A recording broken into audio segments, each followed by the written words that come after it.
50 Years in the Church of Rome, Chapter 21. It was the custom in those days in the Church of Rome to give the title of archpriest to one of the most respectable and able priests among 12 or 15 others by whom he was surrounded. That title was the token of some superior power which was granted him over his confreres, who in consequence should consult him in certain difficult matters. As a general thing, those priests lived in the most cordial and fraternal unity, and to make the bond of that union stronger and more pleasant, they were in turn in the habit of giving a grand dinner every Tuesday. In 1834, those dinners were really state affairs. Several days in advance, preparations were made on a grand scale to collect everything that could please the taste of the guest. The best wines were purchased, the fattest turkeys, chickens, lambs, or suckling pigs were hunted up. The most delicate pastries were brought from the city or made at home at any cost. The rarest and most costly fruits and desserts were ordered. There was a strange emulation among those curates who would surpass his neighbors. Several extra hands were engaged some days before to help the ordinary servants prepare the grand dinner. The second Thursday of May, 1834, was Mr. Parris's turn, and at 12 o'clock noon we were 15 priests seated around the table. I must here render homage to the sobriety and perfect moral habits of the Reverend Mr. Parris. Though he took his stoical glass of wine as it was the universal usage at that time, I never saw him drink more than a couple of glasses of wine at the same meal. I wish I could say the same thing of all those who were at his table that day. Never did I see before nor after a table covered with so many tempting and delicate viands, or victuals. The good curate had surpassed himself, and I would hardly be believed were I to give the number of dishes, covers, plates, and entrepans which loaded the table. I will only mention a splendid salmon, which was the first bought to Quebec that year, for which Mr. Amote, the purveyor for the priest around the capital, had paid $12. There was only one lady at that dinner, Miss Parris, the sister of the curate. However, she was not at all embarrassed by finding herself among those jolly celebratories, and she looked like a queen at the head of the table. Her sweet and watchful eyes were everywhere to see the wants of her guests. She had an amiable word for every one of them. With the utmost grace she pressed the Reverend Mr. A. to try that wing of turkey. She was so gently remonstrating with the Reverend Mr. B. for not eating more, and she was so eloquent in requesting them all to taste of this dish or of that, which was quite a new thing in Canada, and her young chickens, who could refuse to accept one of them, after she had told their story about how 3 months before, in view of this happy day, she had cajoled the big black hen to hatch over 16 eggs in the kitchen. What a world of trouble she had when the little dog was coming in and she, the hen, was rushing at him. How many times she had to stop the combatants and force them to live in peace. And what desolation swept over her mind when in a dark night the rats had dragged in to their holes 3 of her newly hatched chicks. How she had got a cat to destroy the rats, and how in escaping Cilia she was thrown on Chardas, when 3 days after the cat made his dinner of 2 of her dear little chickens, for which crime committed in open day before several witnesses, the sentence of death was passed and executed without the benefit of clergy. Now where would they find young chickens in the month of May in the neighborhood of Quebec, when the snow had scarcely disappeared? These stories, given with an art which no pen can reproduce, were not finished before the delicate chickens had disappeared in the hungry mouths of her cheerful guests. One of the most remarkable features of those dinners was the levity, the absolute want of seriousness and gravity. Not a word was said in my presence there which could indicate that these men had anything else to do in the world but to eat and drink and tell and hear merry stories, laugh and lead a jolly life. I was the youngest of those priests. Only a few months before, I was in the seminary at Nicolet, learning from my grave old superior lessons of priestly life, very different from what I had here under my eyes. I had not yet forgotten the austere preaching of self-denial, mortification, austerity, and the crucifixion of the flesh, which were to fill up the days of a priest. Though at first I was pleased with all I saw, heard, and tasted, though I heartily laughed with the rest of the guests at their bon mots and their spicy stories about their fair penitents, or at the funny caricatures they drew of each other as well as the absent ones, I felt by turns uneasy. Now and then the lessons of my priestly life received from the lips of my venerable and dear Mr. Le Perron were knocking hard at the door of my conscience. Some of the words of the Holy Scriptures, which more than others had adhered to my memory, were also making a strange noise in my soul.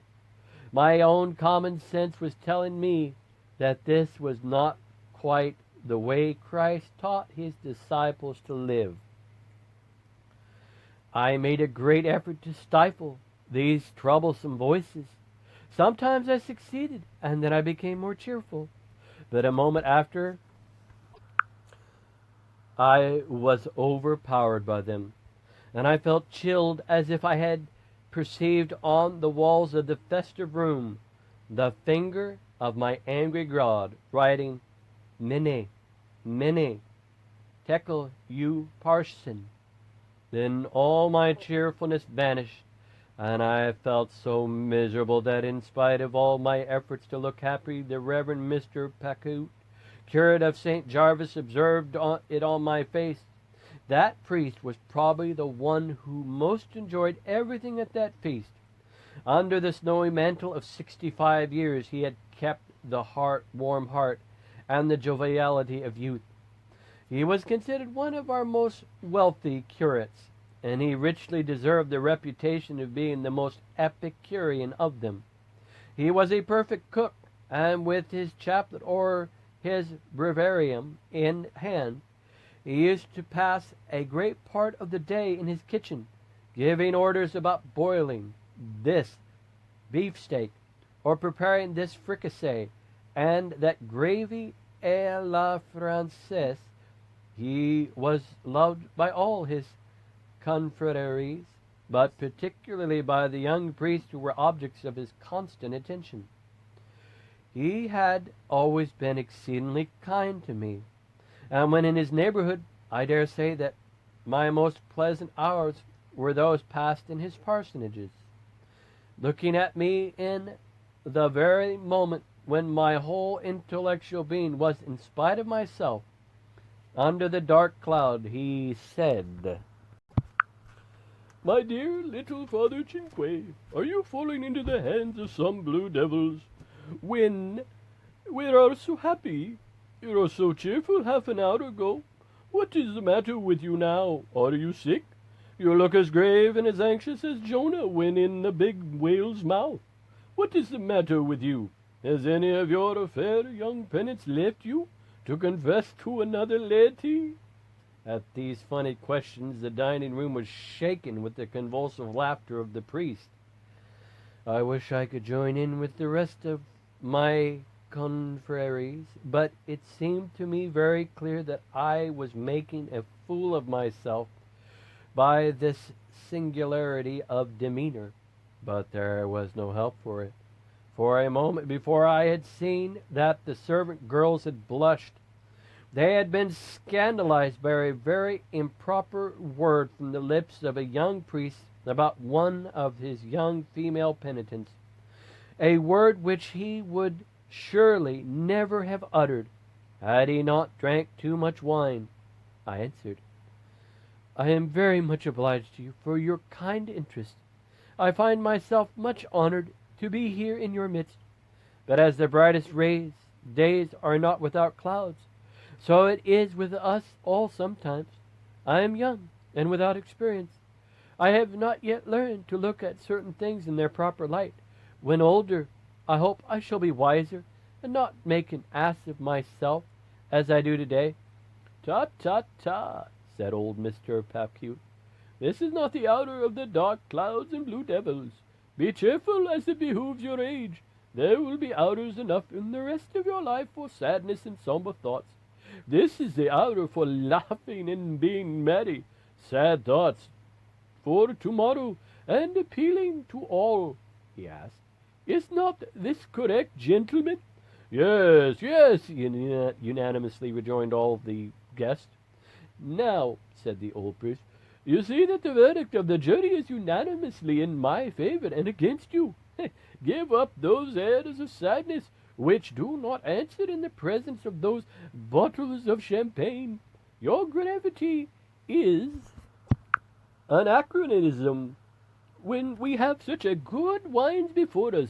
Tell me the reasons of your grief, and I pledge myself to console you and make you happy, as you would at the beginning of the dinner. I would have liked better that you should have continued to enjoy this pleasant hour without notice me, answered. Please excuse me if I do not trouble you with the causes of my personal folly. Well, well, said Mr. Petticute, I see that the cause of your trouble is that we have not yet drank together a single glass of sherry. Fill your glass with that wine. It will surely drown the blue devils which I see at its bottom. With pleasure, I said. I feel much honored to drink with you. And I put some drops of wine into my glass. Oh, what do I see you doing there?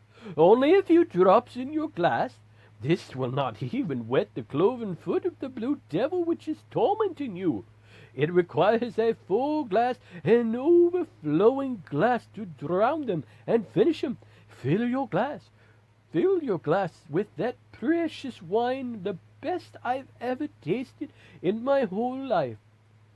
But I cannot drink more than those drops, I said. Why not? He replied. Because 8 days before her death, my mother wrote a letter requesting me to promise her I would never drink more than 2 glasses of wine at the same meal. I gave her that promise in my answer, and that very day she got my pledge. She left this world to convey it, written on her heart, into heaven, to the feet of her God. Keep that sacred pledge, answered the old curate. But tell me, why are you so sad when we are so happy? You already know part of my reasons. If I had drunk as much wine as my neighbor, the vicar of St. Jarvis, I would probably have filled the room with my shouts of joy as he does. But you see now that the hands of my deceased, though always dear mother, are on my glass to prevent me from filling it any more. For I have already drank 2 glasses of wine.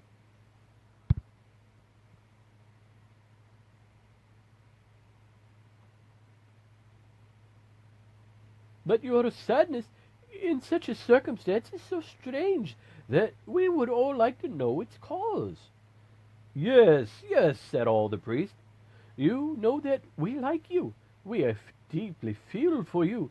Please tell us the reasons for your sadness.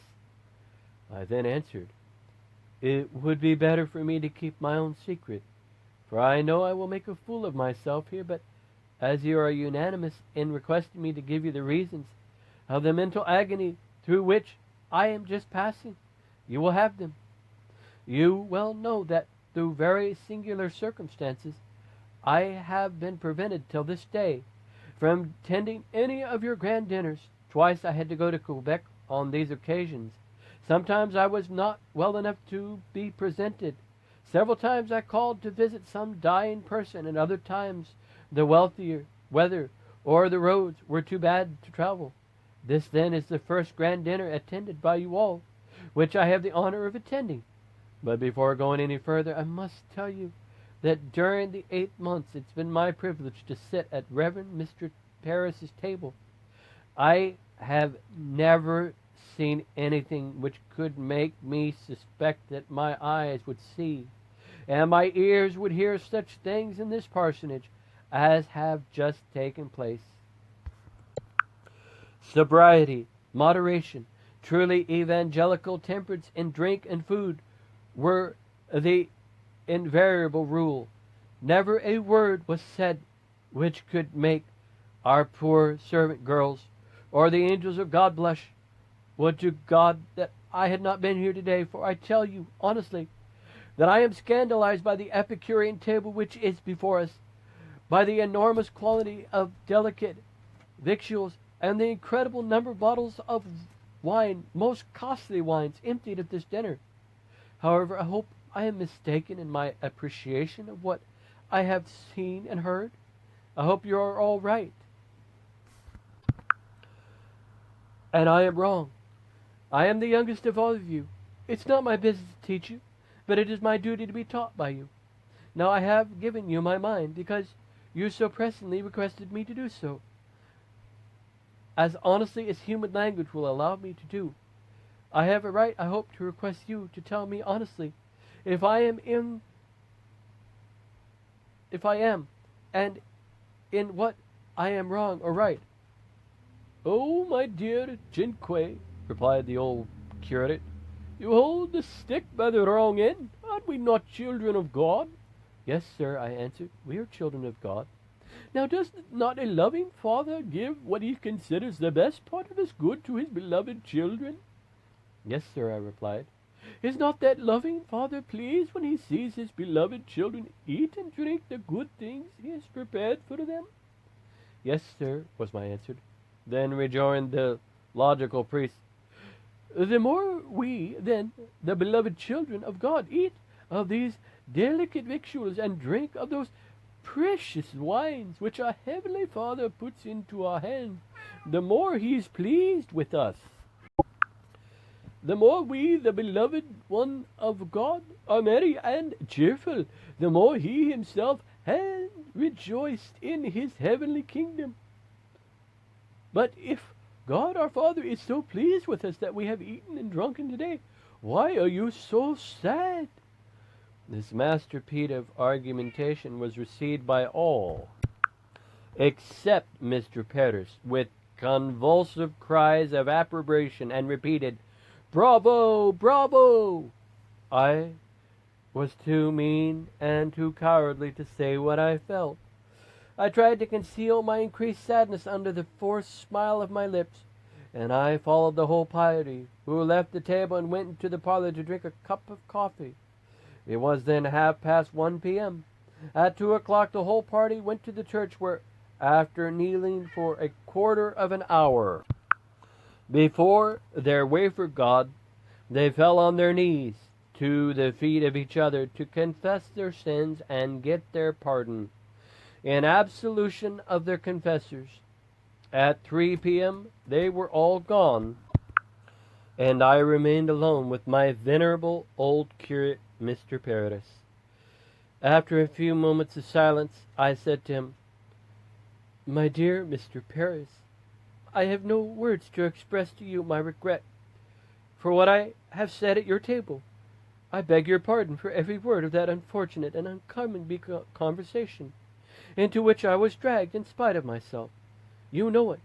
It does not do for a young priest as I am to criticize those whom God has put so much above him by their science, their age, and their virtues.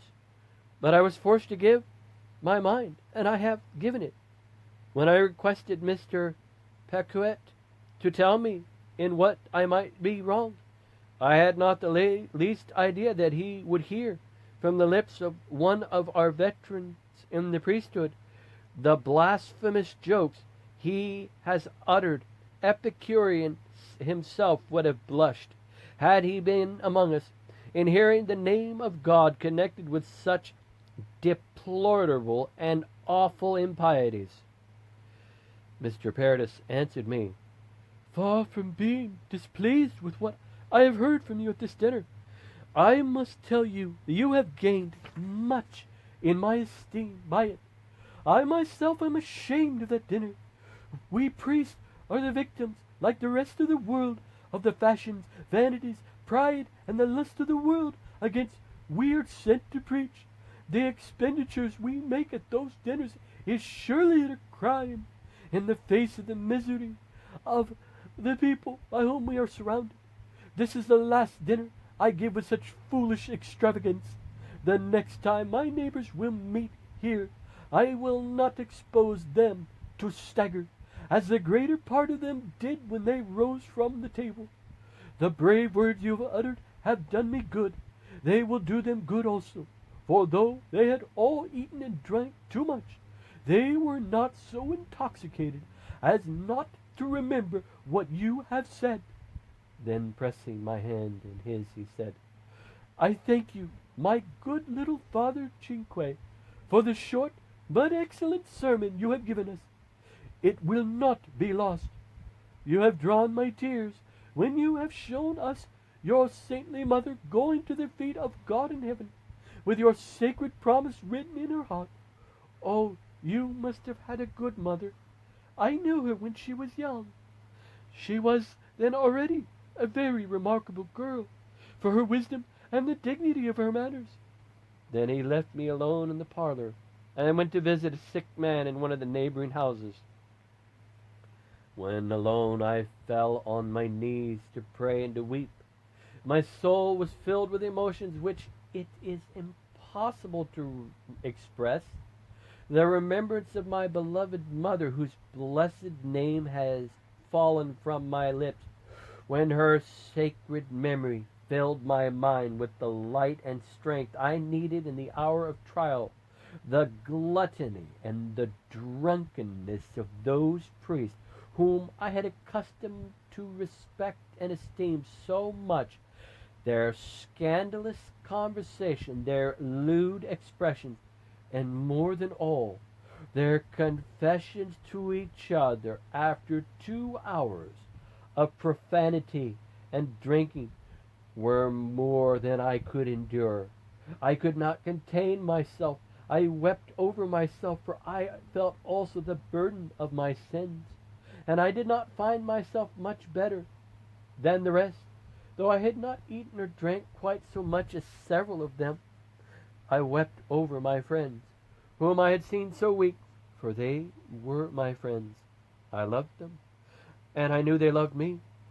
I wept over my church, which was served by such poor, sinful priests. Yes, I wept there when on my knees to my heart's content, and it did me good. But my God had another trial in store for his poor, unfaithful servant. I had not been 10 minutes alone, sitting in my study, when I heard strange cries, and such a noise as if a murderer were at work to strike his victim. A door had evidently been broken open upstairs, and someone was running down the stairs as if one wanting to break down everything. The cries of "Murder! Murder!" reached my ears, and the cries, "Oh, my God, where is Mr. Paradis?" filled the room. I quickly ran to the parlor to see what was the matter, and there I found myself face to face with a woman absolutely naked. Her long black hair was flowing on her shoulders. Her face was as pale as death, her dark eyes fixed in their socket. She stretched her hands towards me with the horrible shriek. Before I could move a step, terrified and almost paralyzed as I was, she seized two of my arms with her hands with such a terrible force, as if my hands had been grasped in a vice. My bones were cracking under her grasp, my flesh was torn by her nails. I tried to escape, but it was impossible.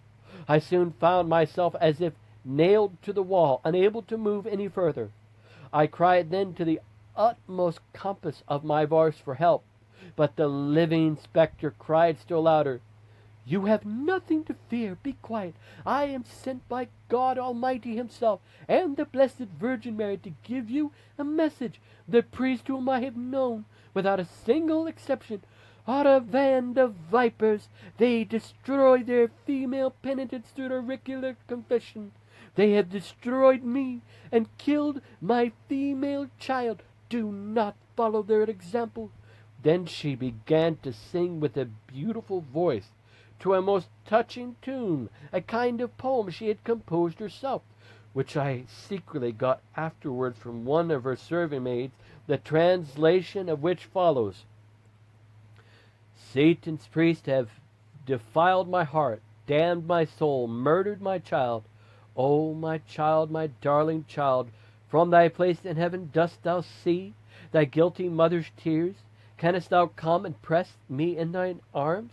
My child, my darling child, wilt thou never thy smiling face console me?"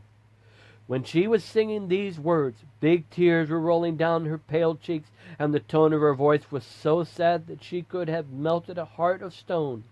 She had not finished her song when I cried to the girl, "I am fainting. For God's sake, bring me some water." The water was only pressed to my lips. I could not drink. I was choked and petrified in the presence of this living phantom. I could not dare to touch her in any way with my hands. I felt horrified and paralyzed at the sight of that livid, pale, cadaverous, naked spectre. The poor serving girl had tried in vain, at my request, to drag her away from me. She had struck me with her terror by crying, "If you touch me, I will instantly strangle you. Where is Mr. Paradis? Where is Mr. Paradis and the other servants? For God's sake, call them!" I cried out to the servant girl, who was trembling and beside herself. "Mrs. Paris is running to the church after the curate," she answered, "and I do not know where the other girl is gone." In that instant, Mr. Paradis entered, rushed towards his sister, and said, "Are you not ashamed to present yourself naked before such a gentleman?" And with his strong arms he tried to force her to give me up. Turning her face towards him with the tigress's eyes, she cried out, "Wretched brother, what have you done with my child? I see her blood on your hands." When she was struggling with her brother, I made a sudden and extreme effort to get out of her grasp, and this time I succeeded. But seeing that she wanted to throw herself upon me, I jumped through a window which was open. Quick as lightning, she passed out of the hands of her brother and jumped also through the window to run after me. She would surely have overtaken me, for I had not run 2 rods when I fell headlong with my feet entangled in my long black priestly robe. Providentially, 2 strong men, attracted by my cries, came to my rescue. They wrapped her in a blanket taken there by her sister and brought her back into the upper chambers, where she remained safely locked under the guard of 2 strong servant maids. The history of that woman is sad indeed.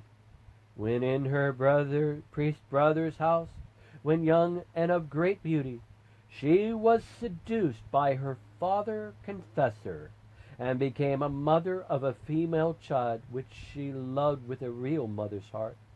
She determined to keep it and bring it up, but this did not meet the views of the curate. One night when the mother was sleeping, the child had been taken away from her. The awakening, unfortunate mother was terrified when she understood that she could never see her child any more. She filled the parsonage with her cries and lamentations, and at first refused to take any food in order that she might die. but she soon became a lunatic and a maniac. Mr. Paradis, too much attached to his sister to send her to a lunatic asylum, resolved to keep her in his own parsonage, which was very large. A room in its upper part had been fixed in such a way that her cries could not be heard, and where she would have all the comfort possible in her sad circumstances. 2 servant maids were engaged to take care of her. All this was so well arranged that I had been 8 months in that parsonage without even suspecting there was such an unfortunate being under the same roof with me. It appears that occasionally, for many days, her mind was perfectly lucid when she passed her time in praying and singing a kind of poem which she composed herself, and which she sang while holding me in her grasp.